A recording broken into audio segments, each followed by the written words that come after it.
కథ పేరు తండ్రి ఇచ్చిన పాత గడియారం. ఒక యువకుడు తన చదువు పూర్తి చేసుకున్నప్పుడు తన తండ్రి పాత గడియారాన్ని తీసి అతనికి ఇచ్చాడు. నాయనా, ఇది నీ తాతగారిది.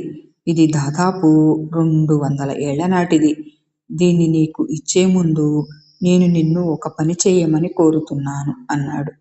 తండ్రి ఇలా చెప్పాడు: నువ్వు ముందుగా దగ్గరలో ఉన్న వాచ్ షాప్కి వెళ్ళి దీన్ని అమ్మాలనుకుంటున్నానని చెప్పు.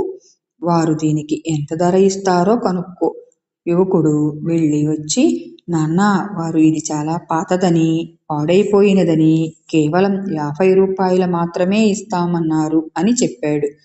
తండ్రి నవ్వి, సరే, ఇప్పుడు దీనిని పక్కనే ఉన్న పాత సామాన్ల అంగడికి తీసుకువెళ్ళి అడుగు అన్నాడు.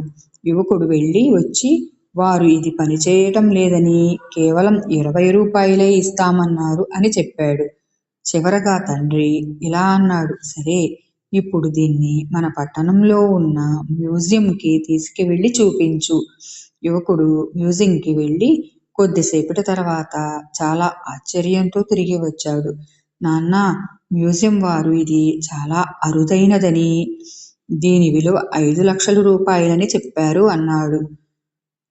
అప్పుడు తండ్రి ప్రశాంతంగా ఇలా వివరించాడు: నాయనా, నేను నీకు నేర్పించాలనుకున్నది ఇదే.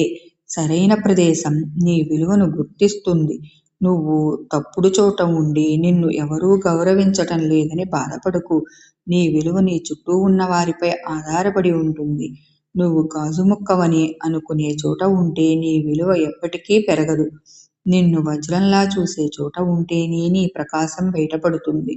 గుర్తింపు లేని చోట ఉండకు. నిన్ను తక్కువగా చూసే వ్యక్తుల మధ్య లేదా నీ ప్రతిభను గుర్తించని ఉద్యోగంలో ఉండి నిన్ను నువ్వు తక్కువ అంచనా వేసుకోకు. మారాల్సింది నువ్వు కాదు, నువ్వు తప్పుడు వ్యక్తుల మధ్య ఉన్నావు అంతే. మనం ఎవరితో సమయం గడుపుతున్నాం, ఎక్కడ ఉంటున్నాం అనేదే మన జీవిత గౌరవాన్ని నిర్ణయిస్తుంది.